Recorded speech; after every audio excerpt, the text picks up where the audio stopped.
I gotta speak on this one because I've done this so many times. I'm reading Conversations with God, book 2, and in here it says, in this way, feelings can be tricky.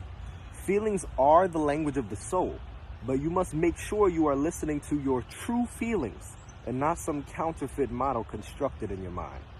It goes on to say that negativity is never a sign of ultimate truth, even if it seems like your truth at the moment.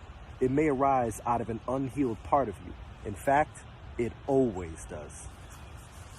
Over the past couple weeks, I was dealing with some negativity, some states of lack, and it got to the point where I shared with my love some fears that I had. But the fears were coming from a place of lack, and it was all me. It was just like this just said, it was a feeling that was constructed in my mind.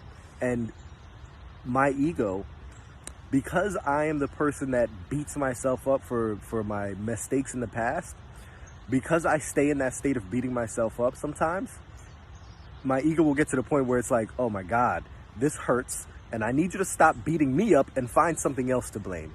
It goes into victim consciousness and find something else. And a lot of times, because the love of my life is the closest person to me, it latches onto her and starts to blame her for things. Finds a way to blame the person closest to me for what I should be blaming myself for. Be careful of that, guys. Be careful to not allow your ego to go into victim consciousness and find outside things to blame.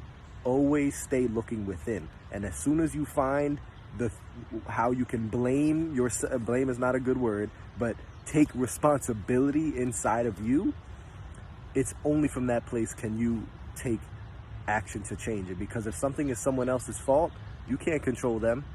It's always find the point where you can take responsibility, and that's what you can control, right?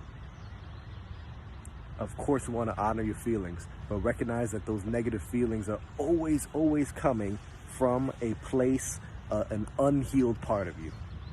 Always.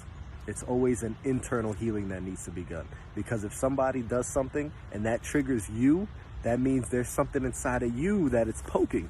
There's a thorn inside of you and they're poking the thorn. But as soon as you remove that thorn, they could poke where the thorn was all they want and you won't feel shit. I love you. I hope this adds value, and I'm excited for next message.